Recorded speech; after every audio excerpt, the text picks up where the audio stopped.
We are back on the Rational Boomer podcast. Hopefully, your day is going well. It's Thursday and back for her weekly visit. We have Old Soul. We always look forward to this. I think there are some people, I think there's a lot of people that look forward to Old Soul being on before they're excited about me being on, which is fine by me. I understand it. I get it. Old Soul is quite a force to be reckoned with. How's it going in Las Vegas for you these days since It's we last it's talked? going it's going good. I have something interesting to tell you. I did not tell you off camera because I just wanted to see Okay. your reaction when I told everybody. Okay. I'm nervous So, now. there's someone that I know who recently got out of jail. And he said, like, I went to jail, like prison, like 2 years ago. I get home and everything is like crazy. And he was like, if I would have knew that I could have voted when I was locked up, because it's a misdemeanor, not a felony, he was like, man, I would have requested that mail-in ballot while I was locked up and I would have voted. So I was like, that's a good idea. So I figured out how to do that, and I'm going through the steps to go to the prisons out here and talk to the inmates with the misdemeanors on how they can get their ballots and vote. Wow. That's Every impressive. vote counts. I don't care where you're at, but yeah. Well, what was he in jail for? Or don't you want to He talk was about it? in yeah, he was in jail for taking something that didn't belong to him. Stealing. But because of the dollar amount, it didn't rise to a felony level. And then also, the only reason that he got sent to prison is because he had so many chances before and he was still doing the same thing over and over. But where I'm from, when someone gets out, like they have a party and all that stuff. So I went to the party just telling them, like, hey, you need to get your stuff together. You need to do right this time. You don't have any felonies on your record. Don't do anything to get any felonies on your record. You can still vote, blah, blah, blah. You still have your rights, basically. But don't put yourself in a position to where your rights are legally taken from you. And then that's when we got into the whole conversation. Like, if I'd have known, I could have voted in there and all that stuff. And then I was like, there's a lot of people in there that don't know they can do that. So let me go through the steps of telling them that. And instead of writing a bunch of letters to a bunch of strangers, I was just like, I could just go there. You know how they have those classes when people come in and talk to you? Yeah. So I'm just going to go there and talk to them and let them know. And, this is what you need to do to request your mail-in ballot. You can, That's so yeah. a young woman going to prison and talking to the inmates. That doesn't sound like a good plan. I'm telling you that right now. You got to be careful with that. You know what's different about black people and white people is when somebody comes out of jail, and as you said, black folks will have parties and welcome them back. Yeah. White people will just go, I'm not talking to that motherfucker. He was in jail. It's a totally different thing. Oh, People really? people would ignore him unless, the family or something. But if I'm walking down the street and there's a guy who just got out of jail, well, me, I would talk to him because I'm curious. But most people would try to ignore him. That's one of the things about white people that is kind of irritating. And I've talked to a lot of people about this. Whenever there's any kind of tragedy or problem, people are just afraid to go up and talk to them. Like, say somebody dies in your family or you get cancer or something like that. Your friends will often just ignore you because they don't want to deal with it. And this is something that upsets people. They want to talk about it and they don't want to feel like they're different anymore. But to a large degree, when something goes wrong, it's as if white people shun them. And that should be the last thing we're doing. I'm guessing if somebody is sick or somebody lost somebody, black folks would be right there talking, having parties, and doing all that shit. Not white people. I mean, I'm Yeah, of sure there course. are some white people that do, but a lot of them don't. Yeah, we do because it's just like you want to know that your community is there with you. And a lot of people within our community, we've all dealt with our own struggles. There's so many like older people who have been in and out of prison that can, talk to them. Now it's up to the individual whether they want to learn or listen and, change. But we do try to get them to off on the right foot. A lot of times when they get out of prison, they have nothing. They don't have a apartment, a house, or nothing. So we may, reach out. I reached out to his mother to see like what his size was. So you can just like grab a pair of shoes on your way to the party, grab a shirt. Um, I got a dress shirt and some slacks because I know he's going to have the job interview and all that stuff. My daughter just volunteered her skills, like, hey, when you need me to do a resume for you, just let me know. Just to try to show support. But, other people, they were there just as much. He had one of his TTs brought him like a grocery store gift card, just so he could, make sure he had food or whatever. But it's not like coddling them, it's just giving them support, letting them know, instead of doing something negative, do something positive, all that stuff that I just kind of assumed that was normal, that that's what people did when you care about somebody. You don't just leave them out there on their own and shun them because they went to jail and made a mistake. And then some of that too just depends on what your charges is. Well, yeah. I But mean, just petty theft and stuff like that is, you just kind of look at him like, dude, what was you doing? Um, and then his sister took me with her because he does have a son, and him and the son's mother isn't cool. And so we went just like, hey, we'll take him for a few hours, just let him see his dad. It'll kind of like motivate him to stay on the right track. He don't want to miss any more time with his child. Let us take him. And she did. She was like, all right, And so it was good for him to see his son for the first time in a couple of years. And I think that's a good motivator for him too. I hope so. And yeah, that's it. It's not a yeah. big deal. It's just something we do all the time, honestly. Well, it is a big deal because the kinds of things you do and the help that you offer people is quite a departure from what most people will do. People will either be too busy or they're afraid to confront a situation. And you old soul, you just jump in the fucking middle of it and start flailing around and doing what you can do. And you always do a lot of good. So I'm impressed by that. Now, we might as well bring up whether or not you have a new client in as yet. You know, we know that Old Soul brings in women who need an abortion, but coming from a state that it isn't legal, and she gives them some comfort as they're going through the process, which is difficult. You got anything? You got a new client in now? Unfortunately, I do, but she's not here yet. My daughter is picking her up in like an hour or so.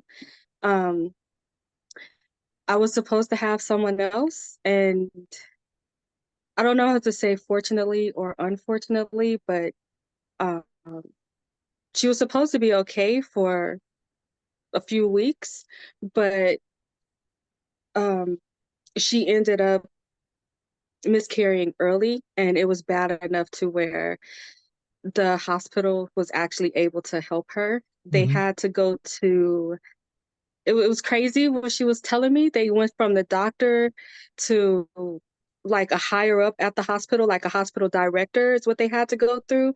Then like the insurance company and like the attorney for the doctor, and then an attorney for like the hospital. So I guess there's like a couple of different Right. people, whatever, was like in a conference room as she was like bleeding, discussing her care. But it was determined to be bad enough to where they could help her. So she didn't have to come. The only thing for me is that she was going to go through it regardless, but able to go through that with her family around her. Yeah. And also give them a reason not to like keep it a secret from her, and or keep it a secret from them, and for them not to look at her in a negative way, because Right. when you're in a hospital and you're like bleeding out and they don't have any choice, that's easier for them to accept versus if you leave and you go somewhere else to get treated. um so that's easier for her family to accept. Well, it's good to know that they are accepting of that and they're there to support her. But you and I both know, based on some stories we told us, there are some parents that don't support fucking anything. It's just about the Bible, and it doesn't matter how much danger the young woman's in. And that's probably the most frustrating and most disappointing when you hear that. If somebody should be standing up for and protecting children that should be their parents. And when they don't, it's frustrating to me. I mean, your kids are going to make mistakes. You got to be there to help them. Yeah, and I think the fact that if she would have come here, she wouldn't get the same level of support from her family that she's getting now. Yeah. That's pretty sad, but on the flip side of that, she doesn't have to go through that anymore. So I guess for me, the takeaway would be she's able to heal and grieve with her family versus having to do that here, keep it a secret, go through that just by herself with her husband, and that's it. Now, do you have another client coming now en route now? Yeah. Is But that a my daughter's picking her up from the airport and all that stuff. So it didn't it sounded like you said unfortunately. Does that mean this has got a rough story with it too? from my understanding, no. It just one of the conversations that we had before she left was uh, Alabama, what the Supreme Court just did there. Yeah. And one of my talking points I would say to the women is, there's technology, there's science, there's so many different ways that you can build the family that you want. So even if something happens during this procedure, or you come to a point to where it'll be dangerous for you to carry a baby, like I always talk about the science, the technology, Right. but now they've pretty much killed any fertility treatments in Alabama. So I don't know how to talk to them about that any longer, because it feels like when it happens in one red state, it's kind of like a ripple effect where they try to do it in other states. Well, you mentioned Alabama, and Uh, this was the new Supreme Court decision that apparently okay. frozen embryos should be regarded as full-fledged children, which is disturbing because if something should happen to those frozen embryos, theoretically, somebody could be charged for murder. It's to me, it isn't about trying to protect those embryos. It's trying to make it difficult for doctors and labs and people just to get them to stop doing it because God doesn't want you to have frozen embryos, apparently. I think it's more of a way to try to get them stopping doing that, not so much even dealing with the embryos at this point. Yeah, and they've already put a pause on the fertility treatments out there already, I guess until they figure out the logistics of it.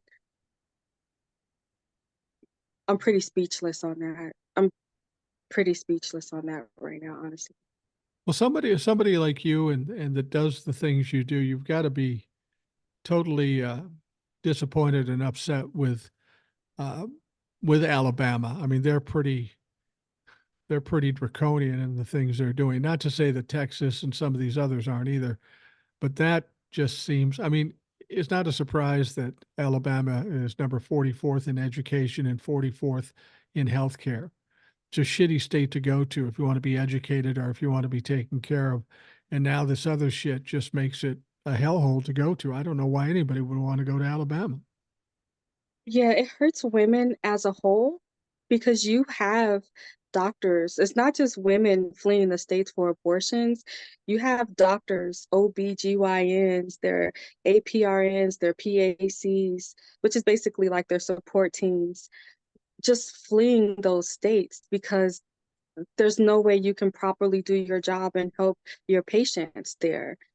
Um, I can't sit here in my state, or I don't know how anyone sits in a blue state and just feel like, oh, that's not happening to me in my state and be cool with that, because it leaves those women in those states without the care that they need. Absolutely. And then even in Texas right now, when you're waiting like months and months and months for just simple appointments. And then top that off, if you're trying to leave your state to go to a doctor's appointment, even if you're not pregnant, you need to leave that state just to see an OB/GYN. They have all these travel bans and stuff now, which makes it difficult for them to do that. And I think about, young girls. Like, what if they have like a yeast infection or an STD or anything like that, Right. and you don't have a doctor around to give you that care?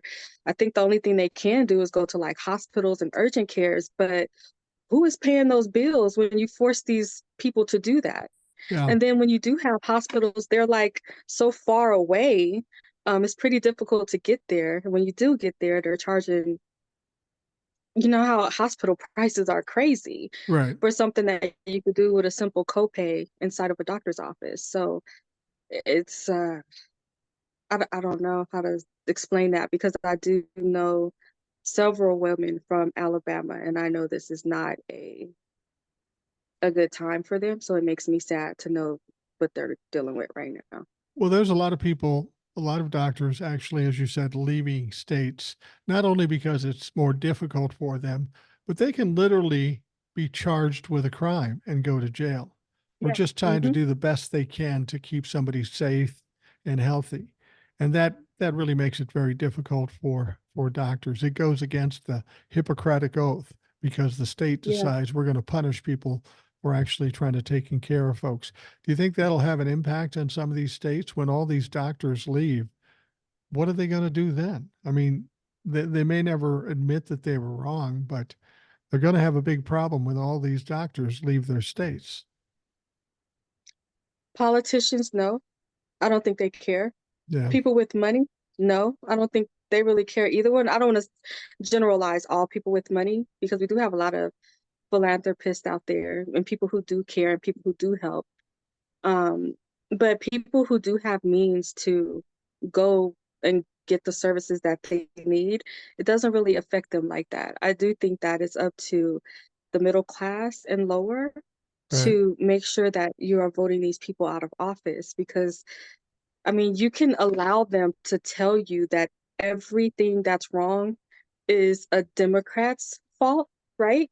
But when you're in a state that has been a supermajority of Republicans, and I'm talking from the governor to the mayor to your legislators, the House, the Senate, your Supreme Court, if all of them are Republicans and they've had a supermajority for, 10 plus years, whatever is wrong in your state, how is none of that their fault?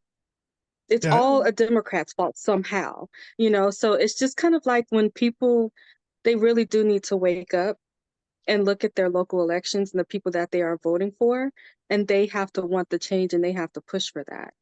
well, I when don't you want anyone left behind, and I don't want to see anyone in a red state struggle. Um, and I do plan on doing more, get out to vote campaigns and stuff. yeah, But I'm leaving from a blue state and I'm going to a red state to do grassroots projects, and there's people there who, this is your state. You have to speak up and take action.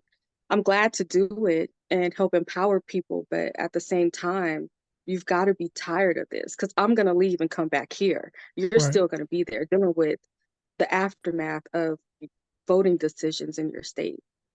It's amazing to me how Republicans will constantly lose, constantly fail, and they'll still try to blame the Democrats as if we're dumb and we can't see it. I mean, a perfect example is this whole effort to impeach Joe Biden. They've been trying to do it for some time. All the hearings, there's been no evidence. They had the star witness. We found out the star witness lied. So now he's been indicted by the special counsel. He's probably going to go to jail. You talked about him a little bit off the show about how much money he's got and how dangerous he probably is. But the fact of the matter is, if you're normal and you're looking at this situation, a normal person would say, well, let's back off of this impeachment thing because we got no witness. He's getting his information from Russia, which is a bad sign. There's been no evidence. Why would we keep doing this? But still, they had Joe Biden's brother giving testimony for 8 hours yesterday, and Hunter Biden is going to be in there today. And when you go to them, you hear Jim Jordan say, look, there's no evidence. This guy's going to jail. They still will try to spin it or divert it. It's truly amazing to me that they're going to ride this thing into the ground and over the cliff and they just don't get how it's going to end up. It's not going to go well for them. I know what their thought process was behind the whole impeachment thing. And it reminds me of where I'm from. And the police, they'll drive behind a car for however long they have to. I've seen police cars, and I've been in a car myself where the police officer will literally follow me home. Once I pull into the driveway, they just keep going. Yeah. And I know when they're behind me, they're running your tag, they're doing this, they're doing that, especially when you have multiple people in a car. They're looking for a reason to pull you over. And then the reason that they pulled you over, it don't matter because you got a warrant, you got something on you. Somebody in this car is, something's going on, right? Right. So they just need an excuse to pull you over so that they can find something to arrest you on, basically. And with this whole impeachment process, to me, when I saw them doing that, I realized that's what they were doing. They were needing a reason to investigate Biden.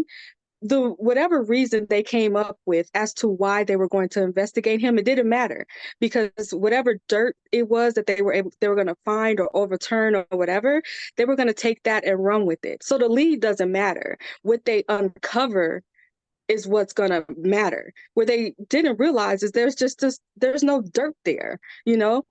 And you do get pulled over, police don't find anything, and you can see like they're disappointed, like, oh, I just wasted time following this person, pulling them over, running this, that, and the third. And a police officer would just leave you alone, or they'll Right. just keep going. Right. The Republican Party, they're like that cop that will stand out there and literally tear your car up, taking car seats out, taking your spare tire out of your trunk, bringing out the dogs to sniff your car. Like they will not, and there are officers who will do that, and that's the Republican Party. They are going to tear that car up until there is nothing there except for the frame. And then at that point it'll be like, okay, maybe there's nothing here. And I think that's what's going on with them right now. um, but I would just say they need to stop. I will They tell need you to that quit right now because it's bad. It's not going to get better. this is the sad thing about it is I will tell you this, being an old white guy in an SUV, that shit never happens to me because I'm an old white guy and they're too busy looking for cars with multiple black people in it. And if you want to say it's not racism, it's bullshit. It absolutely is. Sitting there behind a car running the plates before you have a reason to pull them over is illegal. You can't Hmm. just cherry pick shit and hope to God you come up against something. And you make a good point. That's exactly what the Republicans are doing. You will ask them, do you have evidence? No, we don't have evidence, but we know there's something there, so we got to keep digging, Yeah. which is counterproductive to the whole point of this. Now, it's going to be interesting to see what ends up shaken out of this deal with this witness, this Alexander Smirnov. The troubling thing to me is, and I hope they address this, isn't so much that this guy lied for the Republican Party, it's that he's getting this information from Russia. So, Hmm. to me, what should be investigated is if the Republicans are complicit with Russian disinformation, knowing that this guy was lying and just needed it to accomplish what they did. And if they knew, how stupid are they? You Do we don't think need you're an going to get caught? investigator for that? Yeah, that's ridiculous. We know they're Russian assets. We don't need an investigator for that. But I mean, I guess, yeah, if you want to be formal about it, we need an investigator. But of course, the House of Representatives won't call for an investigation on that. They'll say, well, the funny part of it is after this guy got arrested, people showed all these videos, and it was really weird. Everybody from James Comer to Jim Jordan to all these people went out of their way to say, this guy is a valid witness. He's well thought of, and they were really selling that too hard. And that should have been a sign that that's a problem because I've never heard people do that before, insisting this guy is a great source. And I think they did it because they knew he wasn't a great source. They were trying to bullshit their way through. And as so often the case, they get caught and they look stupid. I think that you can never put too much information in a CI or confidential informant, right? I do think that even on the streets, police don't treat their CIs with that. You know, No, it's like why are you, you have to ask yourself, why are you giving me this information? Where's this information coming from? And is it valid information? And that is exactly what the FBI did after he submitted that 1023 form. In the 1023 form, when they asked him, where did you get this information from? He said Russia. So they make it look like the FBI didn't investigate, but the FBI was just like, well, this isn't credible. Like, we can't have, and it's not like he's just some Russian citizen. right. He has ties to Russian assassins and operatives. He's not a trustworthy person. He has a reason to falsify a 1023 form. And also on top of that, when they went to verify his claims, they couldn't. They weren't verifiable. People don't understand that it's not like the House thought, because I've been seeing people say that Putin tricked him or the Republicans in the House got played by Putin. No, they didn't. They get security briefings. They went to a skiff.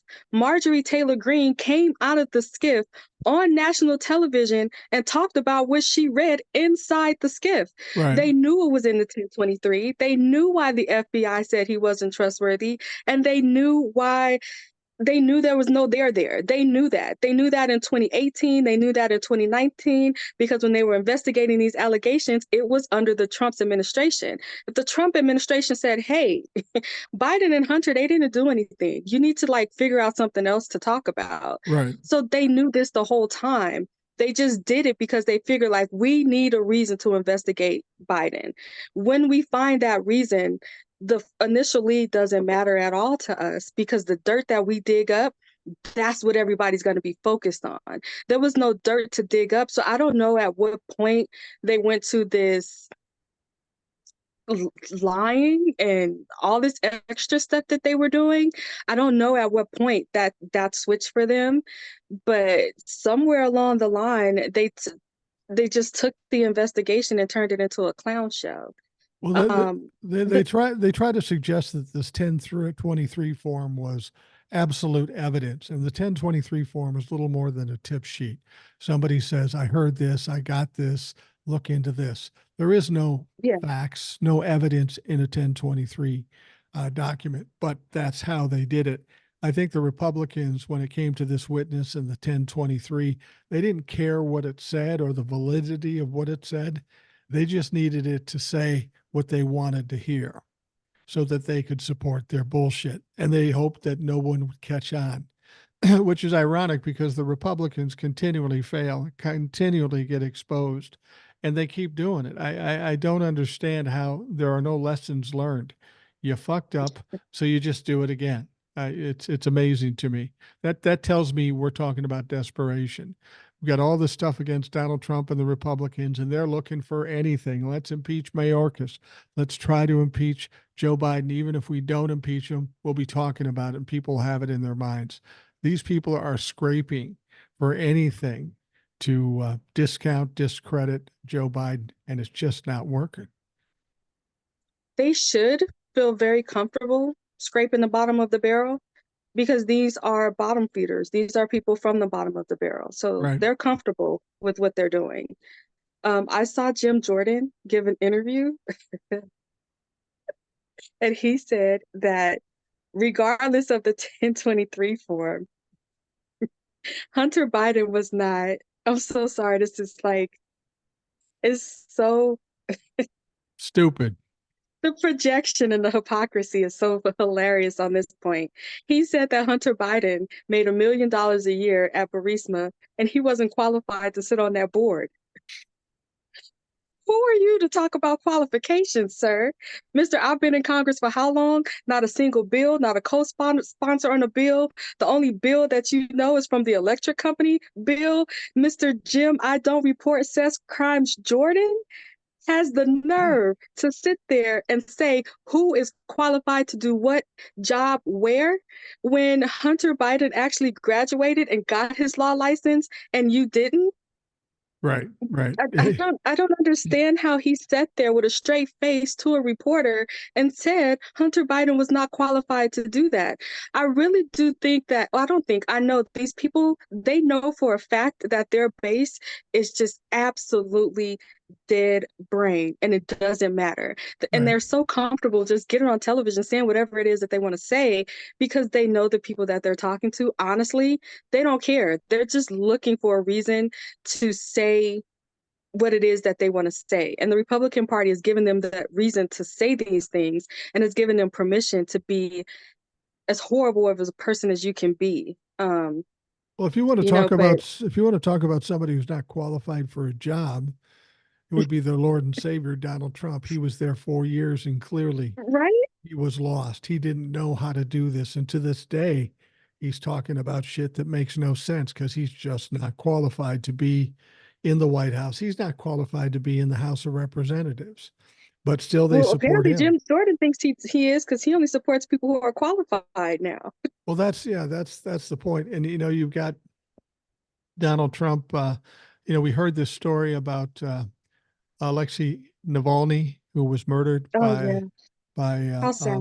yeah, it is by Vladimir Putin. But the thing about it is, as soon as they swooped him up, you know he was going to be killed. I was just surprised that it took this long. And Right.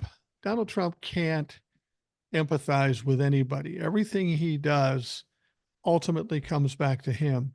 He said it was a terrible thing and he's a brave guy. But we're doing that here. We're doing that Navalny stuff here, meaning to him by Mm. persecuting him and prosecuting him. And he was trying to make that comparison. It's reminiscent of him making that comparison of how he was treated worse as president than Abraham Lincoln, the guy who got fucking assassinated. Yeah, he was treated worse. This guy is so mentally ill he can't do anything but bring everything back to himself and try to use it to show he's a victim or to show he's right. It's truly a sickness, and I can't believe more people on the Republican side aren't starting to get that. I mean, it's silly at this point. When I watched that town hall with, and I could barely stomach it. I'm not gonna lie, I could barely stomach it. But when he said that, I thought to myself, "Are you kidding me? Like Right, you haven't had one of your Big Macs poisoned. You haven't had poison put in your diaper because you don't wear underwear. You haven't been pushed out of any windows. You don't have any bullet holes in you. You're not being murdered, persecuted. You're not doing any of that. You're not being silenced. You still have your free speech. You're sitting on Fox News at a town hall full of people being interviewed, allowed to spew your bull crap, not be called out on it. And you're saying you're a victim. You're being silenced. You're being persecuted. You're being treated worse than anybody else. And there are people out there right now who are in far worse conditions than Trump who feel like Trump is the ultimate victim. He's right. not a victim. He is a No, product of his own doing.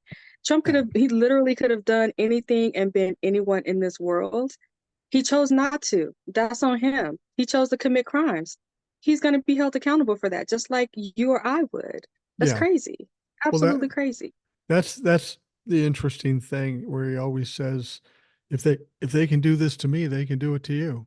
Well, yeah, if I try to overthrow the country and steal documents and commit crimes, they are going to come after me. The only difference is they're going to be a lot rougher on me than they were Donald Trump. He talks about the two-tier legal system. Well, there's a two-tier legal system. It's everybody, and Donald Trump gets special treatment. I mean, from the beginning, he's gotten special treatment. And now it's got to come down to a point where he actually is accountable for the shit he's done. Right. When I think about that whole two-tier justice system crap that he likes to spew, it's just total nonsense. For like, if I was to get arrested and I was to say, you know what, the person prosecuting me and one of her subordinates or employees, they're messing around. So we need to drag them on national television, have a hearing, not a trial, a hearing, air all that dirty laundry, bring up witnesses, embarrass the heck out of this person just because of something that I said. It doesn't work like that. You know what I mean? Like, I wasn't really worried about that judge in Georgia before Fonnie Willis, but now I'm like, he is a Federalist Society. But I do think they are bending over backwards to give Trump like every like possible courtesy. Yeah. And I know that they're doing because they don't want him to have an opening on an appeal, but the fool don't have any openings on an appeal anyway. No. Treat him like everybody else. This is just ridiculous.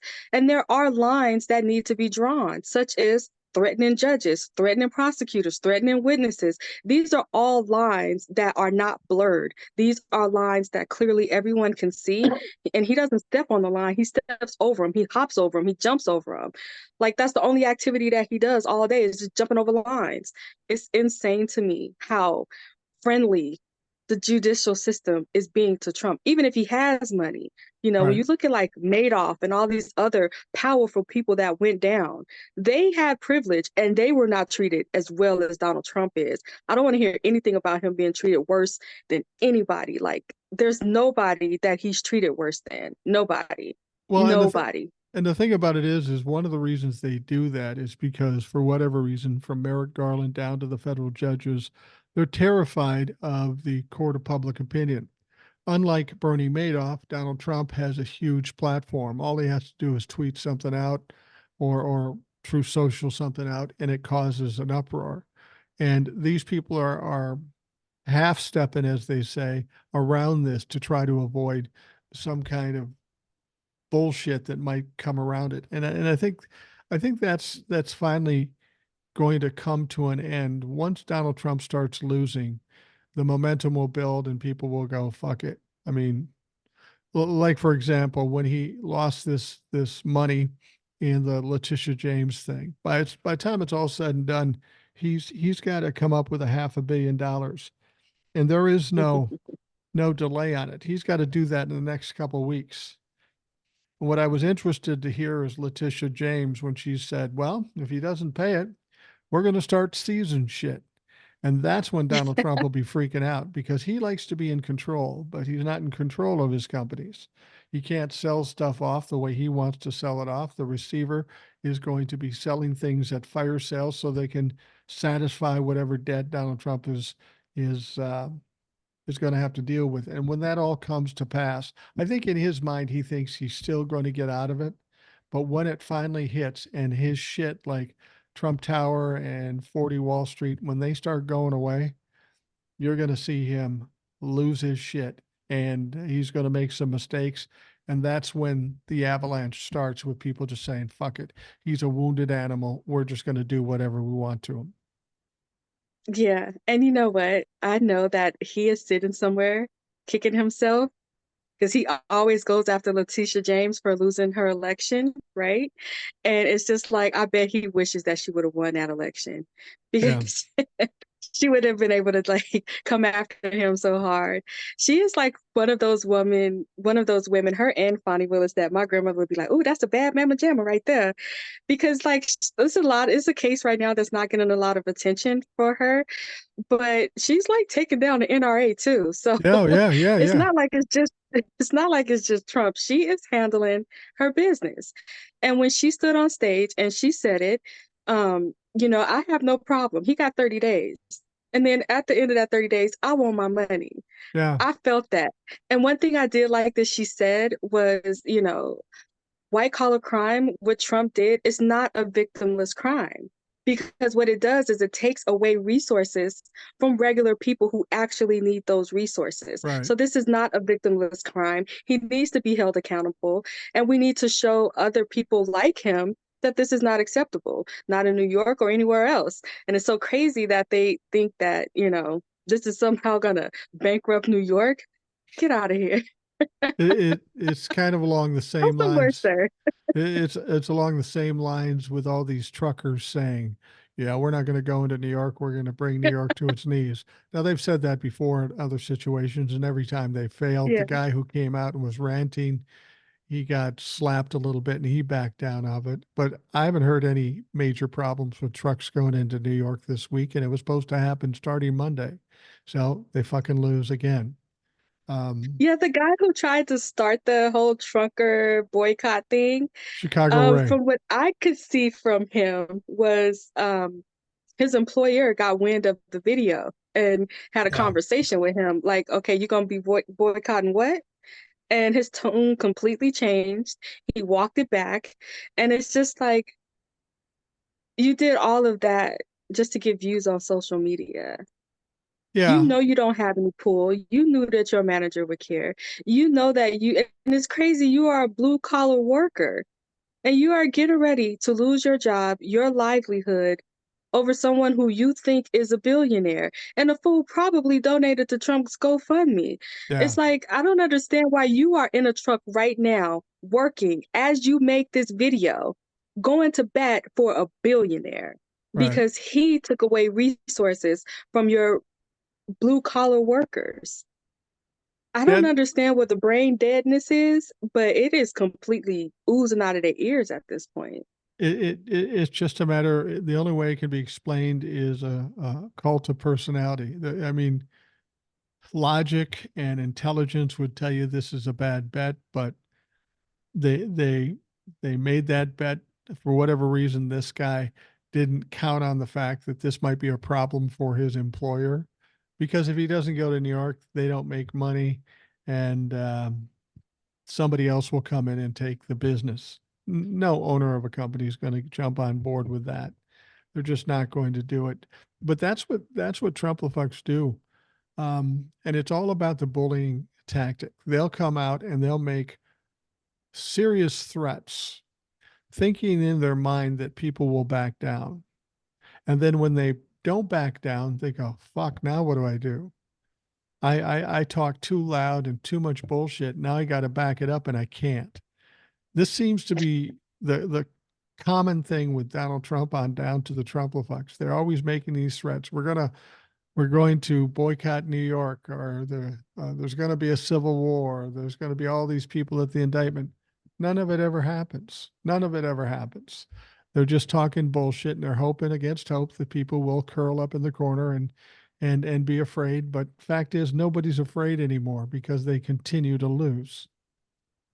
Right. And I think that with their psychology, they think that because they are that way, like they know within themselves that they just all bark but no bite. They know Yeah, that. And they assume that everybody else is like that. And it's not, because if you knock on the wrong door, someone will answer. And I think that's how they got caught off guard with Fonnie Willis. They thought that she was like Trump and like them. Like, we're going to ask this person to testify. They're going to back down, blah, blah, blah. And when somebody says, "Oh no, I'm here. You knocked on my door. I'm answering it. What do you want?" They don't know what to do with themselves. And that happened with Bonnie Willis, but it also happened with the trucker guy. right. He knocked on the door and his boss answered. Like, you gonna do what? So I think that they need to check themselves. But And they that's the won't. only way that I can put it. They Because won't. you're at this point, I think they're used to like old school Democrats or old school opposition, to where we just like always that high road, you got to be better than them and this and that. It's a whole different political spectrum now. And nobody is just backing down to their crap like that they're used to. And it's going to be an adjustment for them, but they better adjust pretty quickly. Well, when we come back, we're going to talk about Fonnie Willis. But what I've said about Fonnie Willis, and I mean this with all due respect, uh, Hmm. Fonnie Willis proved to us that she's a bad bitch. You don't fuck with Fonnie Willis. When she said, "You guys are under the misunderstanding that I'm on trial. You're on trial, motherfucker." Yeah, I was impressed with what she did, and we'll talk about that and what we expect to see with that. We'll take a quick break, and we'll be right back.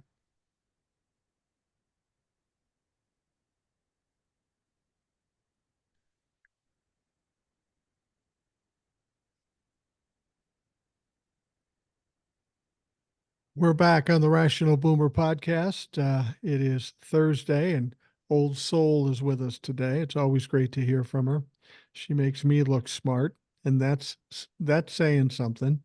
But also, I wanted to talk about Fonnie Willis. We were talking about her a little bit before we took the break, and I know there are a lot of Democrats that have been very concerned about these hearings about Fonnie Willis and this alleged ethics issue with dating this guy.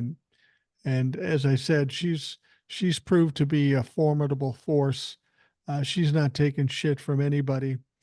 My and I understand that I think today is going to be the closing argument. So at some point in the next few days, we're going to hear a decision on that. And to be perfectly honest with you, what I heard in the court cases, there is nothing, no evidence been presented that suggests this has any bearing on the case itself. It's been an utter failure for the defense team trying to discredit her, and I know a lot of people are worried about it, and it'll screw up the case. I think Fonnie Willis will be there when it's all said and done, and on top of it, she's going to be pissed. I think that she works at her best when she's pissed and under pressure. I do too. I think a lot of people they look at her as like the black woman, whatever. But they don't really understand that she wasn't really popular in the Black community for a long time because what she did was she went after rappers and drug dealers and that group of people. Yeah, And so people were looking at her as if she was just like targeting her own. She was using her own to elevate her career. But the thing is, when she starts taking these people off of the streets and you have less people breaking into your house and stealing in your car, then all of a sudden people are just like, wait a minute, we like safer neighborhoods. We like her. She's doing what it is that she needs to do. But prior to Trump, she was getting death threats from gang members and stuff like that. It took a while for the Black community to come around and embrace her. A lot of that was through church and different volunteer work that she did, back to school programs, that kind of stuff. And then it took her a minute, but she got acclimated within the community. They weren't looking at her the way that they were before. And so she looked like she had kind of evened out. And then the Trump came along. And the good thing about that is she had ingratiated herself within her community again. Like she went through what she went through with us, and then we was all good. And now Trump and his cronies are coming after her, and it kind of feels like they're coming after all of us at this point. yeah. But as a whole, we have her back. But you do you agree with me that she's not going to get disqualified? There's been nothing to disqualify No, her with. It's all been a bunch of shit like the Republicans do. They're trying to make noise and trying to discredit, but when it comes down to it, there's never any fucking evidence. yeah, they tried to do the same thing that the Republicans in the House did, right, with her. They were going to find a reason to investigate her. And then once they investigate her, they're going to turn up all this dirt. So the reason that they were investigating her in the first place doesn't matter. The only thing that matters is the dirt that they turn up on her, but there was no dirt to turn up. Um, Yeah. I wouldn't have made a decision to be with him. That's just me personally, but I can't say that 100% because I've seen him. He a good looking guy. We working late at night. I'm single. Your situation is complicated. Some stuff might have popped off. I can't say it 100%. I would have not done it intentionally. I'll say it like that. Um, but I thought that people in professions, like there was a lot of that type of stuff going on. I thought that like within the police department, there was more affairs than people admit to. Doctors and nurses, fire departments. Like I thought certain professions where you worked with people in these high stress situations, I thought that there was like a lot of that type of stuff that went on. I wasn't surprised that it happened, but I don't think it's anything to, for some strange reason, her having a relationship with someone that she's over, it was a reason to take her off the case. It just doesn't make sense, but it's not supposed to. It's just supposed to slander her, throw her name under in the mud. And they know that in her position, the only thing that she has is her education and her reputation and her reputation and her education. They Right. can't take away her education. So they were trying to strip her from her reputation and embarrass her. Um, and it didn't play out like that. No, it didn't. And do you think that Bonnie Willis is pissed off enough to maybe go after these folks after it's all said and done? Because you can really look at what they're doing as obstruction of justice. And if she feels a certain way and wants to go after their shit, they will have fucked around and found out. I don't know if she will do that, but I think she's in a position to do it. And I think she's angry enough to at least consider it. Yeah, you can hear the anger in her voice. It wasn't an emotional like quiver that you hear in her voice. It was her really trying to contain her anger that she was feeling in that moment. And it's kind of like put them in their place, but don't like over the top put them in a place. And you have to stick up for yourself when you're dealing with people like that. And I think she did a good job of doing that. And the proof is in the views. People were tuned in like crazy that first day to see if she was going to take the stand, if she did, what she was going to say, how that was going to play out. Once she took the stand, like the next couple of days, it's just like her testimony and her testimony only was the viral moments. Right. After that, nobody is talking about that hearing. Nobody is focused on it. Nobody is watching it. None of that stuff. They were just watching it for her. And I really do think that I should tell the attorneys all they need to know. Yeah. Well, the thing about Bonnie Willis when she was up there and getting pressed pretty hard, there wasn't one moment that it looked like she was going to cry. There was no way Mm-mm. she was going to cry. She was going to fuck some people up. And the way she handled it was pretty impressive. It makes me look forward to the trial because Yeah. she's not going to be that easygoing during the trial too. These are some serious crimes that Donald Trump has committed, and I think she's going to hit it pretty hard when they finally go to trial. Now, I thought that they were, I didn't know. So I guess I can ask you if it's just like a cultural thing. Because for me, I do like have a safe and I keep cash. Something that I learned when I was dating, something that I taught my daughter when she started dating is you always, as a woman, like I hate to say this, but you pay for the first date. And the reason that you pay for the first date is a lot of guys, they expect that they take you out and they buy you dinner. They want something in return for that. So when the bill comes, it's always like, okay, I want to pay my part. If they say, oh no, I got it. When that waitress come over with that tab, like, okay, here's $80. That's my part. I'm gonna pay in cash. You can charge the rest. So you always have cash on hand because you don't want anybody thinking, oh, I took you out and you didn't want to do anything, or whatever. You take that excuse off the table. yeah, So that's something that I learned along the way.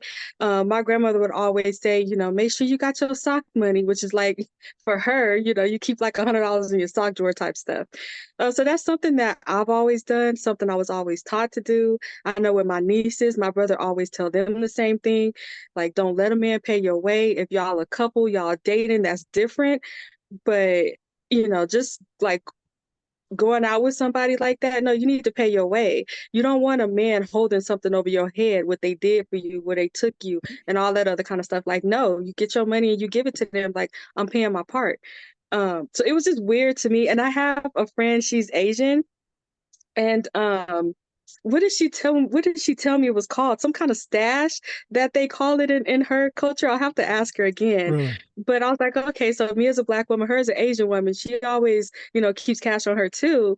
They were trying to make such a big deal out of that. And I was like, okay, so are they like, do they really not understand that? Or they know what's going on. They just trying to turn it into something. Now that part, it kind of threw me because at points I thought maybe they didn't understand that, and then at other parts I thought maybe they did. They just trying to make something out of nothing. Well, they're trying to make something out of nothing. The idea that, well, you paid $1,000 in cash for this or $2,500 in cash for that. I don't see why that's weird. I maybe don't have the same attitude about it as you do, but I deal with a lot of cash. I would rather deal with cash Hmm. in many cases. And if I know I got something that's going to cost me $1,000, I'm going to have $1,000 or the 2,500. And those amounts are large for most people, but it's really not that crazy. Somebody having 1,000 or $2,500 to do something specific, something special. They were just trying to make this out of something, make it seemed suspect that she was dealing in cash as if she was trying to hide something. And that didn't play out very well for them. Oh, okay. Because I was like, "Do they not get this?" I really did. Fun money, that's what it is. Yeah, fun money. And, yeah, so, she always says that her parents always tell her, "Keep your fun money, like, under your bed or between your mattress or whatever." And I asked her about it, and she's like, "No, we call it fun money in my household." And I was like, "Oh, okay."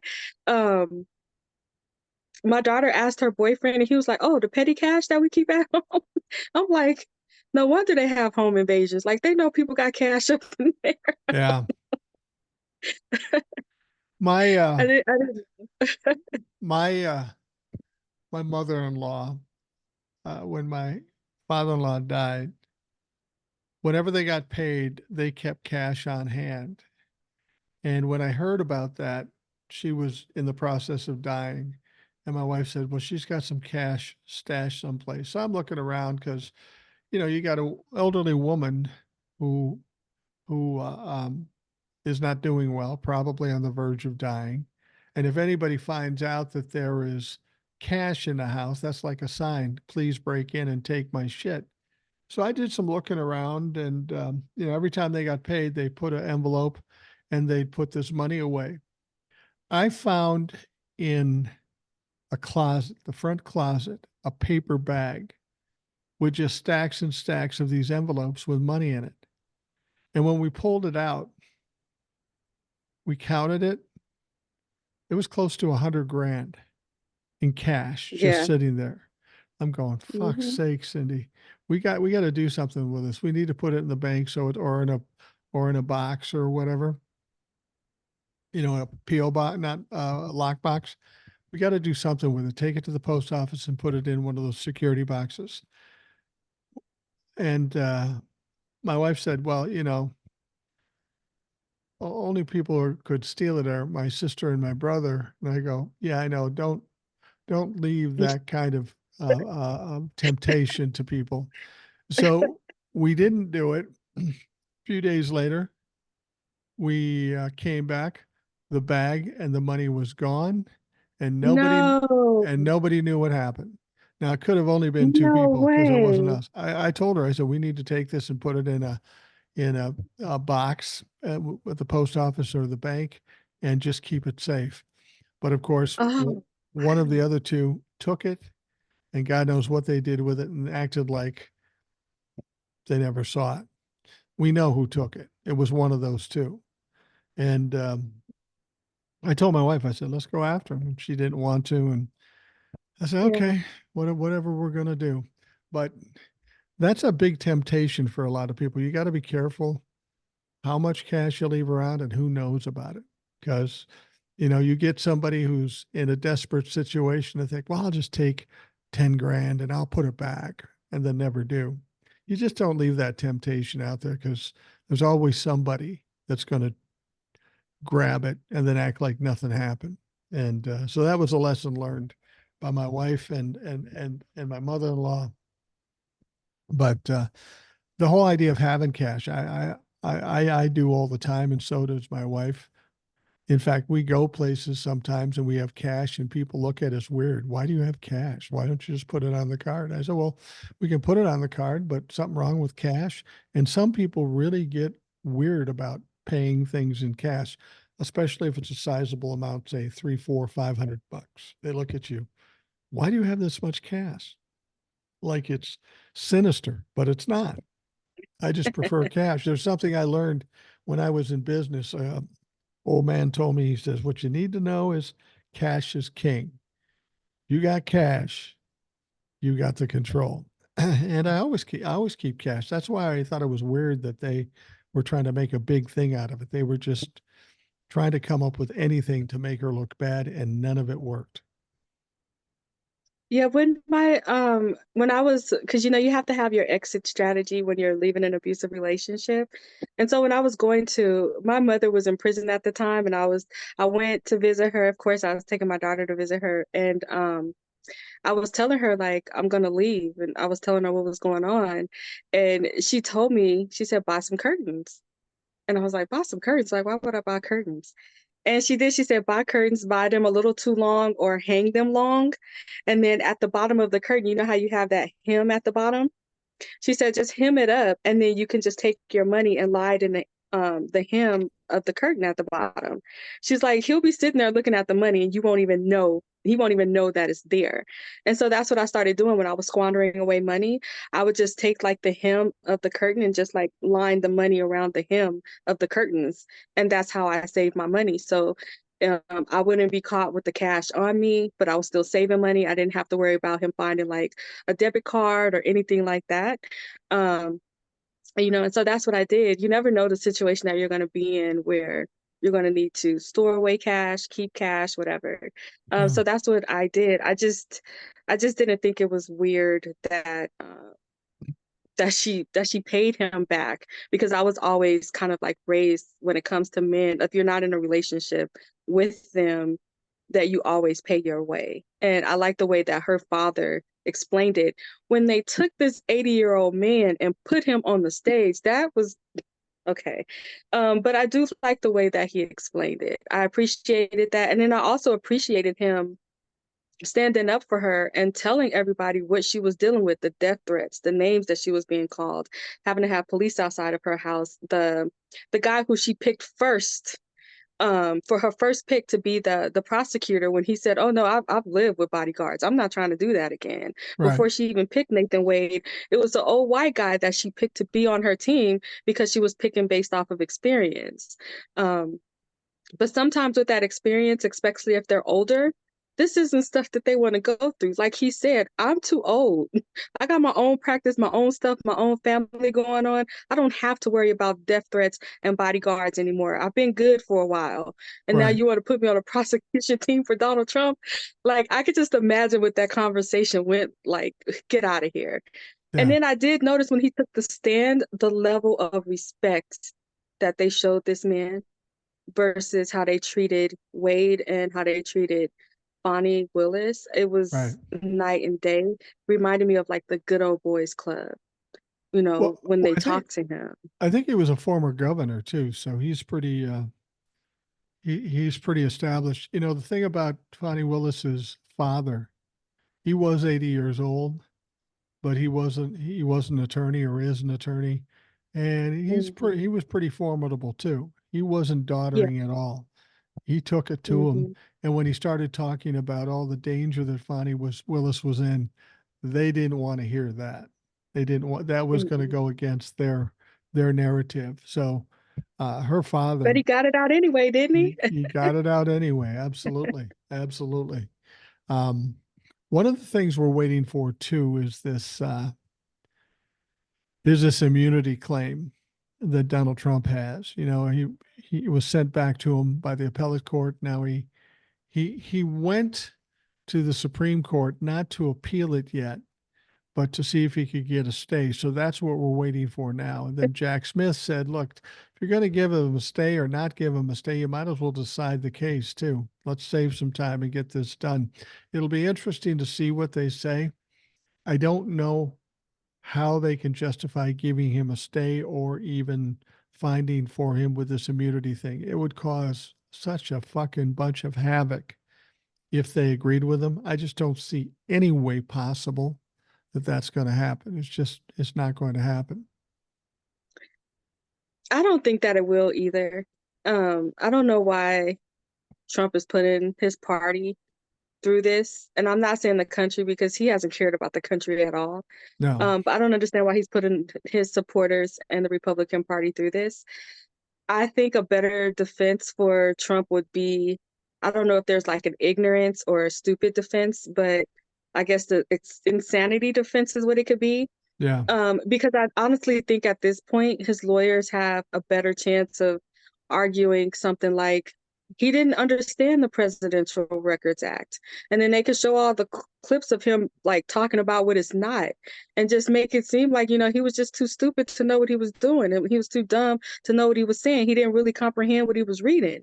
I think that's a better defense than I'm immune from any and everything possible on the face of this earth because I used to have this job. But it's not an effective defense. I know ignorance is not a defense. He was former president of the United States. He should have known that, and if he didn't know that, people around him would know that. And I'm sure he was advised by people that knew better. He just refuses to listen to anything unless it fits his narrative. I mean, that's his neurosis. He can't listen to Or shit. maybe you could say that it wasn't repetitive enough for him. He only understands things that's repetitive. Like he has to be told over and over and over for it to click. Maybe some kind of learning disability. So he was only told about this over here maybe once or twice. He didn't pick up on it, so he didn't understand the severity of it. Like, Right, right. I really do think he's so stupid. He might be able to get off on that one, but this whole immunity thing, that's not going to work, sir. No, it's not. And then we have the thing going on down in Florida with Judge Aileen Cannon. She's Hmm. on the verge of getting her ass kicked by Jack Smith, but we're seeing her kind of back off a little bit, as far as releasing names of witnesses, as far as delaying things. I think when she got the filing from Jack Smith, who said, "You need to reconsider this, otherwise, I'm going to the 11th Circuit." I think she finally realized that she's in some deep trouble if she doesn't try to fix it. Unfortunately, she's like all the other Trumplefucks. She'll just keep doubling down and she'll fuck up again because over and above her being biased toward Donald Trump, she's just not very smart. She's going to make a lot of mistakes just because she doesn't know what she's doing.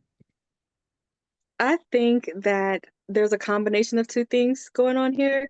I think it's Jack Smith and the pressure that is being put on her, but I also think that she got a bird in her ear somewhere that's telling her, like, really, you're gonna fall in line with everybody else that has tried to run roughshod for Trump? You really Yeah. gonna do that?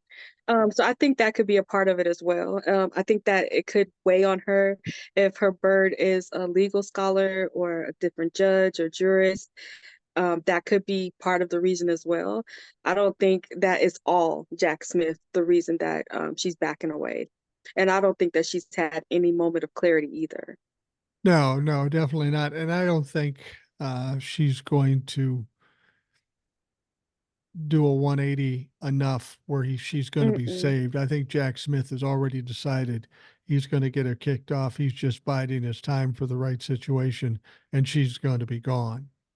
Because if Yeah, I he think he's leave, playing Santa Claus right now. Like he has his list and he's checking it twice before yeah, he goes to her superiors with it. yeah, yeah, absolutely. What do you think about this? Everybody's so worried about Donald Trump not getting convicted by the election. It seems like the situation with the Mhm. Manhattan district starting March 25th. That's I don't know how he comes out of that well. There's 34 felony charges. There's no way he's going to run the table on all of those. He's going to get convicted of either one or two or 10 or 15. He's going to get convicted of a bunch. And that in itself is going to be the thing that shuts him down. That's why I'm not as worried about Florida and Georgia. I'm kind of worried about the Washington, D.C. one. I think that will be the kill shot. But he may be out of the equation just in the Manhattan district situation. I think Alvin Bragg knows what the fuck he's doing. He wouldn't have brought these charges if he didn't think he could win. And we know Donald Trump and his lawyers are horrible. They have no fucking defense, especially if they can't claim immunity. I think this one with the Manhattan district is going to do some serious damage to him. I think that the best thing about Alvin Bragg's case is how underestimated it is. They think this is just a hush money case when it's Right. really not. It's about, all of his falsifying of business records and documents, and you see how well that went for him this time when he got charged. And I'm pretty sure that he is talking with the people who just convicted him or on his $83.3 million. Oh no, that was Eugene Kiro, right? Right, I right. keep forgetting. He got so many judgments. I do think that he's getting evidence, and I do think that he's getting strategy from them on how to put that nail in the coffin. But I do think that the best thing about his case is how underestimated it is, and how non-serious Trump and his legal defense seem to think that this is. It seems like for them, they're looking at it as like the media looks at it as a hush money case. They're Right. not looking at the case for what it really is. And I think that gives Bragg a very, very, very, very good head start. Yeah, and like I've said, all he needs to do is get him convicted of one or two charges, and even if it's like 1 or 2 years in jail, that's enough to end it for Donald Trump. He's not healthy. He's old. It's going to take him out of the equation, and he's going to be done. There's no way he comes back from any of this stuff. We've got the situation in once they get the immunity thing cleared up, and he's not immune. Somebody suggested that, that starts in March, and Georgia was supposed to start in May, but now that might be delayed out till June or July. Somebody suggested that Jack Smith would then run to the court and say, hey, we got an opening in May. How about we do the Washington case in May? I mean, that's what Donald Trump has to understand from March 25th forward to the election. He's going to be in court every fucking day. Yeah. And his homegirl in Florida, she could only delay this stuff for a certain amount of time. Sooner or later, you're going to have to set and keep a trial date.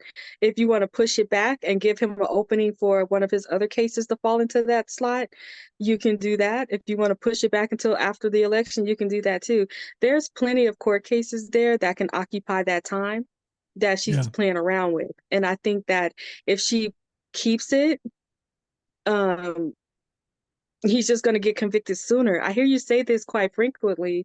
He's just delaying his fate. And Yeah. that's all that's happening. The only thing that she's doing is, and he's doing it, is just postponing it. You're either going to do it now or you're going to do it later. Either way, you're going to have to go through it. From my circle, most people are not worried about him being convicted. It's almost like a default that that's going to happen. Right. They're just worried about if he's going to go to prison or house arrest or whatever. What people don't seem to understand about Trump is he really is a habitual criminal. How many times has he been convicted of fraud? How many judgments does he have against him? When it comes to sentencing, there are sentencing guidelines. They have to file sentence him based off of those guidelines. So even if there is not a mandatory jail sentence for Alvin Bragg's case, there is a guideline there, and he has a history of this type of behavior, which could, within that guideline, put him within a prison sentence where if it was his first offense, it wouldn't. Even if in Alvin Bragg's case, he doesn't do any jail time, that conviction is going to be on his record for the next case and the case after that and the case after that. So all of these charges and his past that he's been dodging this whole time is going to catch up to him when it comes to sentencing. So for me, that lets me know, oh yeah, he going to jail Yeah. because he has a history. He has a record. Trump has a rap sheet. I don't understand why people think this is his first time doing something wrong.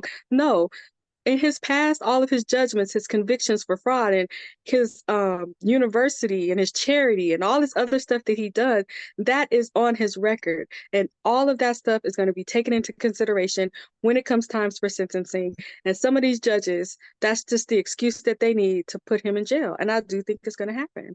Well, no question, because in addition to this Manhattan district with Alvin Bragg, you have to consider the fact that Donald Trump's company, the Trump Organization, was convicted of 17 felonies, which Hmm. was largely due to the same things that Donald Trump is going to go through. He Yep. lost a lawsuit, again, dealing with uh, some of the same things that he's going to be on trial for. So Hmm. this stuff's been proven, adjudicated, and convicted. Yeah. He's not going to find a way out of it because it's already been proven. that it's a Yeah. crime. He's just going to have to sit there, get his ass kicked, and hope to God he doesn't go to jail. But I'd be surprised if he doesn't go to jail. Even if you put Donald Trump in jail for a year, it's over. He won't survive that. Yeah, I mean, he'll do some crazy shit. But while he's in there, um, we'll have all these other court cases, and they'll be more significant. With Judge Aileen Cannon and the documents case, whether that comes before or after the election, it really doesn't bother me because there's enough stuff to shut him down before then. But that may Yeah. be the most devastating case in terms of jail time. He's really got no argument here other than, well, I can do that. Well, we've established he can't do that. He even said that he was talking to Laura Ingraham, and she says, "We got all these documents. Why don't you just give it back?"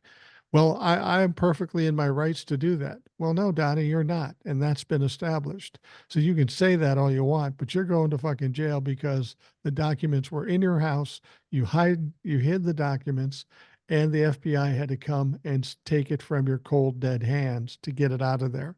That's all criminal activity. Yeah. Did you see her face during that interview? I saw the Biden campaign's ad that they did after the interview because she was trying so hard To help to them. like she was trying so hard. And I just had a feeling that after the town hall, and I can't even call that a town hall, the whole propaganda thing that they did. I have a feeling that as soon as she stepped off stage, her cell phone was ringing. And it was Sean Hannity like, look, I told you. Like, he's an idiot. You can't unidiot him. I think she was trying so hard. I felt her frustration because she was doing certain things like Sean Hannity do. Like, you wouldn't do that, did you? You didn't mean it when you said that, did you? Da-da-da-da-da. Like they try so hard to walk him through, and he just don't follow. When he got into the whole voting by mail is fraud bit, like I thought her head was going to explode because you are telling people that if you don't vote on the last day it is to vote, everything else is fraud and you Yeah. should not do it. I'm running for election. I want you to vote for me. I don't want you to vote every legal way possible. Forget all that stuff. I want you to vote on this day at this time, and that's it. If you can't make it, you can't make it. It is so weird to me that these people are threatened by fraud and voting by mail when I'm out here getting ready to go tell a bunch of prisoners, you need to vote by mail. Get them mail-in ballots in there. Make sure that you vote. When it comes to voting, you vote every legal way possible. You need to vote. And if I was running for president, that's what I would say. If you could do mail-in ballots, do it. If you can vote early, do it. If you can vote the day of, do it. It doesn't matter. If it's legal and you can vote, vote. And instead of him saying that, he's just like, no, you need to do it on election day. That's it. That's all. No other way. How are you running for president? And after you know dang well you lost the last election, you still telling people Well, not to vote. the weird thing about it is that prior to COVID and prior to 2020's election, Yeah, Republicans used mail-in ballots far more than Democrats. right. So to tell them not to do it, I mean, because the Republicans are going to be an older crowd of people, and they're not going to be able to get out and stand in line for 3 hours. That's what I don't Right. understand. They try to make it hard for people to register and actually vote, but that's also hurting Republicans. Yeah, I don't understand the strategy there. They just don't want anybody to vote. They think they're going to win if nobody votes. The whole thing is pretty silly, and it's hard to understand what they're trying to do. It's just like whatever they do, they have to do a contradiction of whatever the Democrats want, and the Democrats should take a look at that. They're going to do everything opposite we do, so maybe use that against them. Come up with some shit like. What they should have done this bill, this nonpartisan bill for the border, a bunch of Democrats should have said, "No, we don't want that. We don't want that. We're not voting for it. We don't want that." Then they would have fucking voted for it. Democrats would have came in, voted for it, and we would have got it done. It's reverse psychology on these dumb fucks. So you want to do reverse psychology on a bunch of adults and congressmen and politicians? Like reverse psychology on like what I would do with my niece? Yeah, pretty much. I mean, your niece is a lot brighter than the likes of Jim Jordan or Paul Gosar or any of these people. It's just, She better be. All the books I read her. well, yeah, I try reverse psychology on my granddaughter. I was going to tell you this. This is separate from politics. Now, when we went to see Old Soul in Las Vegas, she had a few gifts for my granddaughter, and one of them was a unicorn planter, you know, and it had Oh some yeah. kind of grass in it, and she planted them and she watered them, and she was excited because she planted them. My son, my son, FaceTime me, and he says, "Junie wants to talk to you," and she comes in and she's holding the unicorn planter, and she goes, "Grandpa, it died." Oh no. And I said, honey, we'll get you some new plants. And she goes, can you get me a kitty one too? So I got her a kitty planter, and we're going to try to figure out some kind of plant to put in there. And then what we're going to do is take the unicorn one and put like a cactus in there, so she can't kill it because she goes a little overboard on watering. She likes watering. Yeah. And we got to straighten that out. But so so now she's going to have two planners. She's all excited about it. She's coming over Saturday. We're going to get that straight and get the unicorn planner going again and the kitty planner going, and she'll be excited about it. So she it was just so sad. She looks at me with this sad face and go, "Grandpa, it died." I go, "Okay, no, don't worry about it. I'll get you more." She goes, "Okay." Oh, With my is granddaughter, that I'm a fucking mark. She can go to dad. Dad might say no. Grandma might say no. Mom may say no. Grandpa never says no. Whatever she wants, I'm going to get it for her. As soon as I got off the phone with her, I went to Amazon, found a kitty planner, had it here the next day.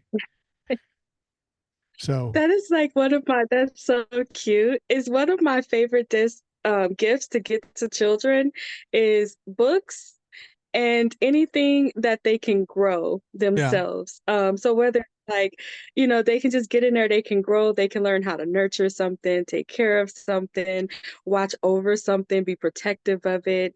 But then also learn how to be like a little gentle because with plants you can't be rough with it. yeah, With my little niece, like I started her off with one like your granddaughter, and then like each year I had to get her like a bigger plant, a bigger plant, a bigger plant, because she was like growing them everywhere. But the little one that I got her, like I forgot what it was. It was similar to your granddaughter's ones, but now she just uses it and she puts like her little rings and stuff in there. But just as long as they can like watch something grow and to just like nurture something, I just love watching children just like this is something I created. This is something that I'm growing on my own. And they are so proud of these little plants that oh yeah, that they do. So it's I'm sad that it died, but I'm glad that she cared enough that she wants to, grow something else new. That's yeah. pretty awesome. I like hearing that. I hate hearing It, that it died, but it, her it, wanting to get back on that horse and um, grow something else, amazing. and it's nice that she knows that Grandpa's a mark, and he'll just get whatever she wants. And I like your son too. Hold on, I'll call grandpa. well, that's what it's weird because her favorite of everybody is Grandma. Whenever we go over there, Mhm. Grandma, and I look at her, I go, "Hi, Junie." She goes, "Hi, Grandpa, Grandma." But when it came to getting this planner done, she called me directly. She didn't call Grandma. Absolutely. She goes, "This motherfucker's going to get me whatever I want." So, she does that all the time. When something's going on, like we were at a store in Duluth, and Dad had told her no about buying something, and Grandma told her no about buying something, and she just gets this sad look on her face and goes, "Grandpa." And I go, "Yeah, we'll buy it." And my wife goes, "No, you're not buying it." I go, "I gotta buy it now. I told her I would." Um, but It's a learning curve because I had two sons, and it was a much different situation raising male kids. Uh, Yeah. uh, uh, a girl is totally different. They're a little more sensitive. It's funny. I'm kind of a smartass, so I'd always kid my sons. And when I first started doing that with Junie, she would take it seriously and she'd get upset. She'd go walk away and fold her arms and that I was being mean to her. And I explained to her, I said, honey, I'm just kidding with you. I don't really mean that. And I didn't know if she got it. Uh, but now, as much as we're pretty close, she's taken hold of that smartass thing. Like Yeah. if she's up doing a puzzle with grandma and she'll look around and she'll see me sitting on the couch behind her, she'll just look around, stick her tongue out at me and laugh, and I'll stick my tongue out at her. Or if she's walking through the room and I'll say, Joni, come here. And she'll just point at me and she goes, no hugs for you today. And at first I was taking offense to it, but I think she's just grasped this whole smart ass thing, and she knows she can do it with me. I think it's hilarious. I like the fact that she's a smart ass. It tells Girls me she are she's picking up pretty quickly on her grandpa, sounds like. oh yeah, she is. And she kind of does it with her dad too. Tony's kind of a mark too, but not totally. I mean, it was the way when I was a little kid. My grandparents would do anything and my parents would always say no. But I, Hmm. but I told my wife, I said, whether you like it or not, that little girl will never hear me say no, ever. Well, there was one time she said no, or I said no to her. And I've told this story before. It was just me and her. Grandma was someplace, and I was watching her for about an hour while Dad was at a meeting, and she was playing with her dad's iPad, playing the little games and stuff. And something went wrong in the game, and she looked at the game and she goes, "You fucker!" And I go, "Whoa, whoa, honey, you can't say that. Don't say that." And she looked at me very solemnly and she says, "Grandpa, I'm not saying it to you. I'm saying it to that fucker." And I was so upset because I knew I'm getting the blame for this. I don't ever swear Yeah. in front of her, but they're going to blame me. So we had a little talk and I told her why she can't say that, and it didn't work because she said it again later. But that's kids for you. They will spit that shit out. It's in Girls, that. they are sensitive, but they can be a little bit more methodical and dangerous, I would say. Uh, When I first started dating after my daughter's dad, I was like going on a date, so I got dressed up, everything. And my mother came over to babysit. And she was just like, "Are you going on a date?" And I was just like, "Well, yeah, but if you don't feel comfortable with me going, I'll just stay home." She's like, "No, no, no, no, no. 1 minute." She goes to her room, she comes back, and she has like one of those switch knives, the ones that make the clicking sound. And she says, "Take this with you just in case." And I was just like, "We're gonna have a conversation about where you got this knife from when I come back from my date." She's yeah. like, "Yeah, but put it in your purse." She's like, "You can carry it in your hand, but keep it in your purse right now." And I was just like, "Okay." But now the stories we hear about your daughter, that's not surprising, with Chinese stars and stuff. She sounds to me a lot like Fonnie Willis. You don't want to fuck with that girl. I don't think No, you and do. You, I try not to like psychoanalyze everything that she does. Like, is she like that because of what we went through? Is she like that because she saw this? Does she get this and that? Like I analyze all of that. And I just try to say, well, what made her like this? What made her like so strong and this and that? And I'm not gonna figure it out. And I have to tell myself not to just like think about that all it's the time, every day. I don't know if that's normal for parents or not, but I always think about her strength, where she got it from, and why she has it, which right. is kind of crazy. But I do think about that a lot. Well, being I'd be glad she did. She does. I mean, I don't, my two sons, my oldest son was always calm and collected and very kind of passive. My younger son was born like an angry old man. And there's no explanation for it. They were raised the same way. And then I look at my granddaughter, who's this bold, in your face type of girl. And Hmm. my my niece was talking to my son, and she said, because she has a daughter too that's similar personality, and my niece says to Tony, "Well, we love our sassy girls," and my son goes, "Do we? Do we really?" Because it's not easy when you're dealing with a sassy girl. She'll say anything. I don't know. It's. I spend time with that kid and I have a lot of fun. But if I had to be there 24/7, I would be incapacitated. It's just too much. She's, it's bad enough I have to deal with a wife of 40 years and deal with, I always say men and women are God's little prank because he Hmm. put man on earth and then he put women on earth. But when he put women on, he's not, this is going to be interesting. We'll make them think 180 degrees different than men, and we'll see how that works together. I mean, women just think differently than men. And um, God help the boy that ends up dating my granddaughter, because, or your daughter.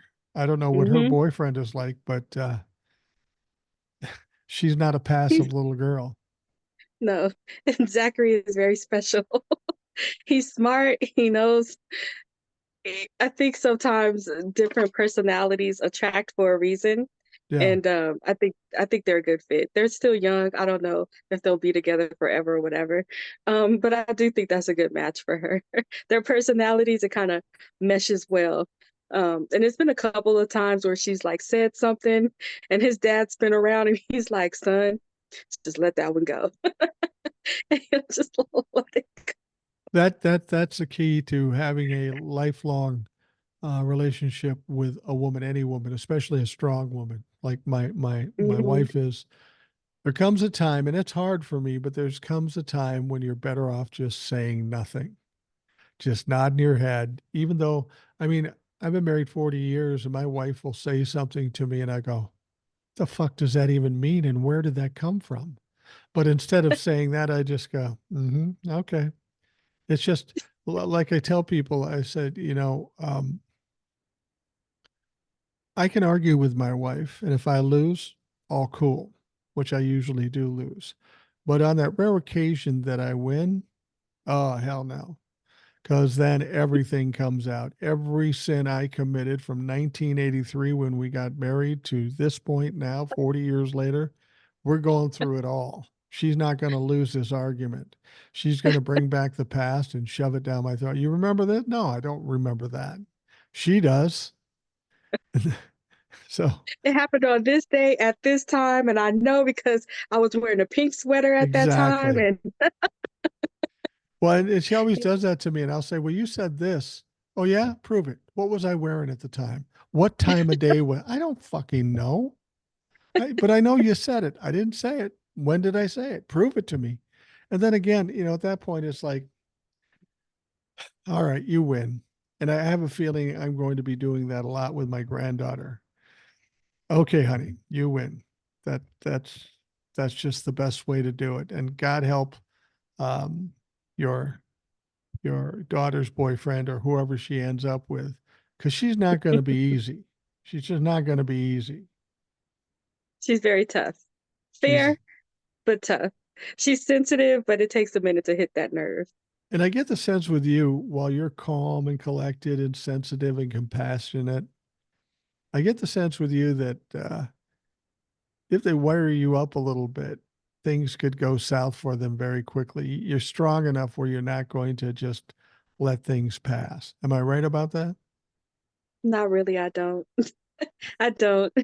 With I don't think that I think this was like a development that I had to go through. Yeah. And I learned ironically with my daughter, because of the person that she was, even at like a young age, and my family like, "Oh, this girl got a brain on her. She's smart," you know. So a lot of like her classes and like extracurricular activities, she was like the only Black kid there. And it's been plenty of times where there's been like teachers or coaches or whoever who um, I've had to have conversations with and change behaviors. But you have to do that when you have to, stick up for your kid. But once you Yeah. learn how to do that, you're just like, hey, I can stick up for whoever. Yeah, And it exactly. just kind of goes from there. But I had to learn it though. I was quiet really, really for a long time. And then once it came out, it was just there was no putting that toothpaste back in that tube. No. Well, if you have kids, it is a learning curve and you better be focused and paying attention. Otherwise you can lose it quickly, Hmm. very quickly. All right, old soul, we're going to wrap it up for the Rational Boomer podcast. I want to thank you for coming by. It's always great fun, and I know the listeners are always looking forward to it. So can't wait to get this put up so the people can jump on and start singing your praises and saying, "Yeah, Mike, you're cool," but old soul for Christ's sake.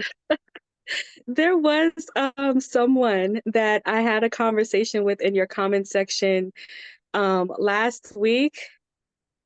I don't think she didn't. I don't want to say her name because she might not want her name out there. But she did tell me about her son. He has Swatchman Diamond syndrome. I don't know if I'm pronouncing that wrong. Please forgive me. Yeah. But she told me that her son was 42, and Uh-huh. we got on it because she was talking about my knees, and she has strong knees, because she always takes her son for walks, and he's an adult. Right. So I just wanted to tell her, I know like a lot of times when you're handling a disabled adult, especially when it's your child, it's a lot of work. It's hard. I did look up the disease that he has. I wanted to tell her that. I know that it primarily attacks like the bone marrow and like the skeleton, from what Yeah. I can understand. Um, but just wanted to tell her you deserve bionic knees Yeah. Exactly. for what you do. I just wanted to tell her that I know that it's like a thankless job a lot of times, but yeah, I've been meeting some people in the comment section. I like them and talking to them, and I look forward to doing the same thing this week as well. There was one person who also suggested a certain product to use on your knees too. I don't know if you saw Oh, that. yeah, I did hear that. I might get it just for my wife because she has restless leg syndrome. But how is your knee now? Is it better? It's better now, but what's weird is like it'll just swell out of nowhere. And it's typically like if I'm doing just like cleaning around the house, that type of stuff, it'll just like out of nowhere, it'll just swell. And I did listen to the podcast where she said it. I have to go back and re-listen to it so I can write down the name and get it. But when she said like her knee would just swell out of nowhere, yeah, I've been experiencing that. So I think I'll get it, try it, let her know how it's working out. Well, when you get past that 40-year mark, I always tell people shit starts to happen and shit stops happening. And it's just a surprise every time you fucking wake up because you go, I Yeah. used to be able to do that. Now I can't fucking do it. So Yeah, my niece, it's when it swelled the last time. My daughter says, "What did you do?" I was like, "Literally, I went to sleep. I woke up and it was like that." that's weird. That is a little weird. All right, old soul. Thanks very much for coming by and being on the program. For those of you listening, I hope you have a great day. And we'll talk to you again tomorrow.